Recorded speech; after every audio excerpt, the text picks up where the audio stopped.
เจ้าหมีขาว Tesla MY กับการติดฟิล์มกรองแสงจากโซลาร์การ์ดตัวท็อปสุดของวงการ สเปคฟิล์มซีนิต IR รอบคัน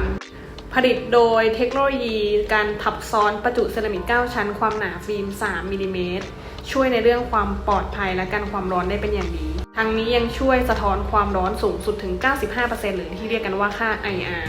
ทำให้ความร้อนไม่สะสมที่กระจกภายในเย็นเร็วขึ้นไปอีก แถมยังป้องกันรังสี UV ได้สูงสุดถึง SPF 385 บวก เห็นข้างนอกเข้มๆแบบนี้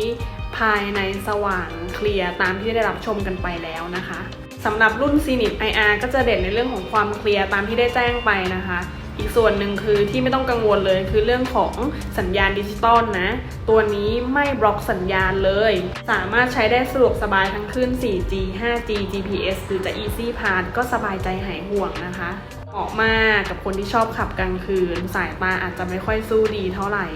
มีบัดเจ็ตมาเลยจัดมาเลยแบบนี้เลย